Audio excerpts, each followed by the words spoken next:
কোন মঙ্গলারাই করে ঘোষণা আমগো দেশে ফেসবুক আছে আমরা বলত না। আরে আমগো দেশে ফেসবুক আছে আমরা বলত না, ঠিক কিনা? এই পোলাপানের ফেসবুকের জ্বালাইটা লিখছিলাম, এখন এমন সেলফির যন্ত্রণা বাড়ছে, এই সেলফির যন্ত্রণা এখন এটা একটা লিখছি, ইনশাআল্লাহ পাবেন, সামনে পাবেন, অত খায়েন না, শোনায় দিলে তো সবই শেষ। অপেক্ষায় থাকেন, অপেক্ষার ফল বড় মিষ্টি। শোনেন, গজল যা শুনছেন এরপরে আমি গাওয়া এটা মানায় না। খালি আমার পরিচয় বক্তার পাশাপাশি সঙ্গীতের একটা পরিচয় বড় আছে, যার কারণে গাইলাম। চুপ, স্পেশাল দিয়ে পাম দিস না। শোনেন, আমি এই কারণে আপনাদের মেম্বার সাহেবকে বলছি যে একই দিনে ওয়াজ আর কনসার্ট দুইটা হয় না, ওয়াজ আলাদা করতে হয়, কনসার্ট আলাদা করতে হয়। কারণ আপনারা এতক্ষণ পর্যন্ত সঙ্গীত শুনতে শুনতে আপনারাও বেসামাল, আর আমিও এখন আপনাদের সামনে কি ওয়াজ করবো আমি নিজেই বেসামাল। এজন্য বয়ানের স্টেজ থাকে আলাদা। আগামীকাল বয়ান আছে, ইনশাল্লাহ মন ভরে আলোচনা শুনবেন। আজকে এটারে আমি বয়ান মনে করি না, আমি এমনি আসছি যেহেতু কথা বলা লাগবে তাই বলছি দুইটা কথা। কিন্তু এখান থেকে এতক্ষণ পর্যন্ত যা শুনছেন এগুলা ভুলে গেলেও কোনো আপত্তি নেই, কিন্তু একটা জিনিস এখান থেকে আমি সহ আপনারা সহ নিয়ে যাব আমলের জন্য। আল্লাহ যেন আমাদেরকে তৌফিক দেয়, বলেন আমিন। সেটা কি? আমরা ব্যবসা বাণিজ্য করি, আমরা হুন্ডা চালাই, আমরা অটো চালাই, আমরা দোকান চালাই, আমরা অনেক কাজ করি। আমাদের কাজের ফাঁকে একটা জিনিস আমরা চেষ্টা করব মানার জন্য। হাতের কাজ আছে, পায়ের কাজ আছে, জবানের কোনো কাজ নাই। জবানের কাজ একটা নেব, সেটা কি?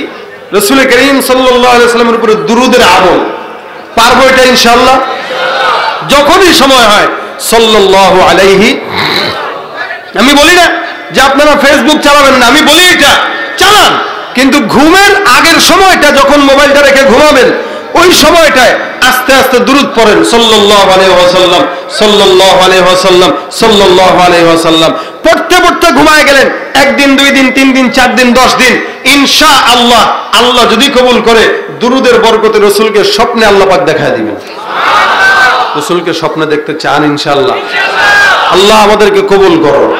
যেই চোখ রাসূলকে স্বপ্ন দেখবে সেই চোখও জান্নাতি হয়ে যাবে। এজন্য এতক্ষণ যা শুনলেন সব ভুলে যান, কোনো আপত্তি নাই। এই জিনিসটা আমরা সবাই এখান থেকে নেব। বাসায় যাব হাঁটতে হাঁটতে সাল্লাল্লাহু আলাইহি ওয়াসাল্লাম, রান্নাবাড়ি করতেছে মা বোনরা সাল্লাল্লাহু আলাইহি ওয়াসাল্লাম, হুন্ডা চালাইতেছে যুবক ভাইরা সাল্লাল্লাহু আলাইহি ওয়াসাল্লাম, বিপদে পড়ছেন তো সাল্লাল্লাহু আলাইহি ওয়াসাল্লাম। যখন সময় হয় তখন একটু রাসূলের উপর দুরূদ পড়ে নেন, কারণ এটা এমন একটা আমল যে আমল নিজে আল্লাহ নিজে করে। আল্লাহ পাক যে আমল করে বুঝতে হবে আমলটা অনেক দামি আমল। আমি আপনি যদি করি তাহলে আল্লাহ পাকের আমলটাও আমরা করতে পারলাম, ঠিক না? এই কারণে যা বললাম সব ভুলে যান, কোনো সমস্যা নাই। এই জিনিসটা মনে রাখেন, অল্প সময় হয়েছে তো সাল্লাল্লাহ, কোনো কাজের সিদ্ধান্ত নিয়েছেন সাল্লাল্লাহু আলাইহি ওয়াসাল্লাম, কোনো জায়গায় যাওয়ার জন্য বের হয়েছেন সাল্লাল্লাহু আলাইহি ওয়াসাল্লাম। আমাদের প্রত্যেকটা জীবনের বাঁকে বাঁকে আমরা রাসূলের উপরে দুরূদের আমলটা যদি নিয়ে যেতে পারি, একজন মানুষ যদি আজকে এখান থেকে আমলদার হয়, আজকের বিশাল বড় মজমা, এখানে বসা, আমার কথা বলা, আপনাদের এই সব পর্যন্ত বসে থাকা সবকিছু ইনশাআল্লাহ নাজাতের উসিলা হয়ে যাবে। কোনো সন্দেহ আছে? আল্লাহ পাক আমাদের সকলকে আমল করার তৌফিক দান করে, বলেন আমিন। আরো জোরে বলেন আমিন। এই মেম্বার সাহেব 2 দিন ব্যাপী প্রোগ্রামটা 11 বছর ধরে করতেছে, আলহামদুলিল্লাহ। আল্লাহ পাক যেন মেম্বার সাহেবকে, চুপ থাকেন। আমি আপনাদেরকে কথা বলতে মানা করতেছি ভাই, আমি প্রফেশনাল একজন আলোচক, প্রফেশনাল শিল্পী যেমন প্রফেশনাল আলোচক, তো আমাদের মেজাজটা আলোচকের মতোই। এজন্য শিল্পীদের অনেক গান শুনছেন, এখানে আমি গান গাইতে আসি নাই, আমার বক্তায় নাম এখানে গাইছি আমি। চুপ থাকেন, গাইছি, এটা এহসান করছি আপনাদেরকে। কারণ এই জায়গায় শিল্পীরা না থাকলে একটা কথা ছিল, গানের ফাঁকে ফাঁকে আমি বলতাম, বয়ানের ফাঁকে ফাঁকে। যেহেতু শিল্পীরা যথেষ্ট গজল শোনাইছে, আমি কেন গজল শোনাবো? আমি তো ওয়াজ করতে আসছি, গজল গাইতে আসিনি। আমারও যদি গজল গাওয়ার জন্য অন্তত গাইতাম, আর আমি গজলের জন্য স্টেজে আসিও না এখন। যেহেতু আলেম হয়েছি, মাদ্রাসায় পড়ছি, একটা দায়িত্ব আছে, এই দায়িত্ববোধ থেকে আলোচনা করা।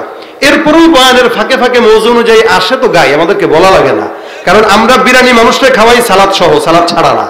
যেগুলো মাঝখানে দিছি এগুলো সালাদ, ঠিক না? তো আমি দিছি, তো আমার বলা লাগবে কেন? আমার আগামীকাল বাদ জোহর বয়ান হলে ময়মনসিংহ, আমি বাসায় যাবো, ঘুমাবো, ফজর নামাজে পড়ে রওনা দিতে হবে। আপনাদের কালকে কাজ না থাকলে আমার কাজ আছে, এই কারণে আমাদের কষ্ট দেওয়া যাবে না। তো এই জন্য আমি বলছি যে স্টেজ দুইটা দুই রকম, একটা হচ্ছে বয়ানের স্টেজ আর একটা হচ্ছে গানের স্টেজ। সঙ্গীতের স্টেজটা সম্পূর্ণ আলাদা, এই স্টেজে বয়ান হয় না। এরপর আমি করছি আমার মেজাজের বিপরীতে করছি, আপনারা বসছেন মাশাআল্লাহ। আমি তো ভয় পাইছি যে সবাই কি উঠে যায় কিনা, কারণ যেই পরিমাণে গজল শুনছেন এরপরে কি আর জোশ থাকে। এরপরে বসছেন আলহামদুলিল্লাহ, আপনাদেরকে শুনাইছি। আর আবদার করেন না ভাই, প্রোগ্রাম করতে করতে যান তামা তামা হয়ে যেতেছে। এই জন্য আপনাদের আবদার থাকলেও 1 ঘন্টা হয়ে গেছে, আমি আর পারতেছি না। এতটুকু নিয়ে যান ইনশাআল্লাহ। আবার যদি সামনের বছর আসি, আলাদাভাবে আলোচনার জন্য আনবেন। বয়ানের ভিতরে গজলও চলবে, বয়ানও চলবে ইনশাআল্লাহ, হবে না? আপনারা এই মেম্বার সাহেবকে সহযোগিতা করবেন, প্রত্যেক বছর যেন আরো বড় পরিসরে এই প্রোগ্রামটা উনি করতে পারে। এই সহযোগিতা আমরা সবাই করতে পারবো ইনশাআল্লাহ। আল্লাহ পাক আমাদের সকলকে কবুল করুক, আল্লাহ পাক আমাদেরকে আমল করার তৌফিক দান করুক। সকলে বলেন আমিন। উঠতেছেন কেন মোনাজাত না ধরে? এই যে বরকত তো সব এখানেই রেখে চলে যেতেছেন। যারা চলে যেতেছেন যাক, মোনাজাত ধরা দরকার নাই, কারণ এই জায়গাটায় কিছু মানুষ আসছে যারা হাত তুলবে, আল্লাহ পাক তাদের হাতের উসিলে আমাদেরকেও মাফ করবে। তা আমরা সকলে এখান থেকে মোনাজাত ধরে যাব। দুরূদ শরীফের আমল করেন। দুরূদ শরীফ পড়ে আল্লাহুম্মা সাল্লি আলা সাইয়্যিদিনা ওয়া নাবিয়্যিনা ওয়া শাফিঈনা ওয়া হাবিবিনা ওয়া মাওলানা মুহাম্মদ সাল্লাল্লাহু আলাইহি ওয়া আলা আলিহি ওয়া আসহাবিহি ওয়া বারিক ওয়া সাল্লিম। আস্তাগফিরুল্লাহ রাব্বি মিন কুল্লি যামবি ওয়া আতুবু ইলাইহি লা হাওলা ওয়া লা কুওয়াতা ইল্লা বিল্লাহিল আলিয়্যিল আযীম। আল্লাহুম্মা আনতাস সালাম রব্বানা যালামনা আনফুসানা ওয়া ইন লাম তাগফির লানা ওয়া তারহামনা লানাকুনান্না মিনাল খাসিরিন। ربنا فاغفر لنا ذنوبنا وكفر عنا سيئاتنا وتوفنا مع الأبرار। রব্বুল আলামিন মেহেরবানি করে আল্লাহ তুমি আমাদেরকে মাফ করে দাও আল্লাহ। আয় আল্লাহ, মাগরিব থেকে এই পর্যন্ত দ্বীনের বয়ান শোনার জন্য যেই বান্দারা বসে আল্লাহ, প্রত্যেককে তুমি নাজাতের উসিলা বানায় দাও আল্লাহ। আয় আল্লাহ, আমাদের সকল গুনাহ খাতা মাফ করে তুমি আমাদেরকে নেককারের খাতায় নাম লেখায় দাও আল্লাহ। আর রব্বুল আলামিন আজকের মাহফিলে এই পর্যন্ত যারা সহযোগিতা করেছে আল্লাহ, টাকা দিয়ে, শ্রম দিয়ে, মেধা দিয়ে, বুদ্ধি দিয়ে, পরামর্শ দিয়ে আল্লাহ, প্রত্যেকের সহযোগিতা তুমি কবুল ও মঞ্জুর করে নাও। আয় আল্লাহ, বিশেষ করে যে যুবক ভাইরা মাহফিলের সঙ্গে সম্পৃক্ত আছে আল্লাহ, প্রত্যেককে দিনদার বানায় দাও। আয় আল্লাহ, আমাদের এই এলাকার ভিতরে অন্ধকার কবরে যারা শুয়ে আছে, আমাদের মা বাবাদের ভিতরে, আয় আল্লাহ, প্রত্যেকটা মা বাবা, দাদা দাদি, নানা নানি, ভাই বোন, আত্মীয় স্বজনের কবর গুলাকে তুমি জান্নাতের বাগান বানায় দাও। আয় আল্লাহ, যুবক ভাই যারা এখানে আসছে আল্লাহ, প্রত্যেকটা যুবককে দ্বীনের খাদেম বানায় দাও। আয় রব্বুল আলামিন, আমাদের সকলকে তোমার রাসূলের সঙ্গে আল্লাহ তুমি জান্নাতের ভিতরে আল্লাহ আমাদেরকে দাখিল করায় দিও। রব্বুল আলামিন, মেহেরবানি করে আল্লাহ মা বোনদেরকে পর্দার বিধান মেনে চলার তৌফিক দিয়ে দাও আল্লাহ। মেহেরবানি করে আমাদের সকলকে নেককার বানায় দাও আল্লাহ। তোমার রাসূলের রওজা মুবারকে একবার হলেও জিয়ারত করার তৌফিক দান করে দাও। আয় আল্লাহ, বাংলাদেশ থেকে আল্লাহ সমস্ত প্রকার ইসলাম বিদ্বেষীদেরকে আল্লাহ তুমি ধ্বংস করে দাও। আয় আল্লাহ, নেককার যারা, ইমানদার যারা আল্লাহ তুমি তাদেরকে বিজয় দান করে দাও। রব্বুল আলামিন, মেহেরবানি করে আমাদের সকল বালা মুসিবত থেকে তুমি আল্লাহ আমাদেরকে হেফাজত করে নাও। আল্লাহুম্মা রযুকনা শাহাদাতান ফি সাবিলিকা ওয়াজআল মাউতানা ফি বালাদি রাসূলিক। রব্বিরহামহুমা কামা রাব্বায়ানি সগীরা। রব্বিরহামহুমা কামা রাব্বায়ানি সগীরা। সুবহানা রাব্বিকা রাব্বিল ইজ্জাতি আম্মা ইয়াসিফুন ওয়া সালামুন আলাল মুরসালিন। আলহামদুলিল্লাহি রাব্বিল আলামিন। লা ইলাহা ইল্লাল্লাহু মুহাম্মাদুর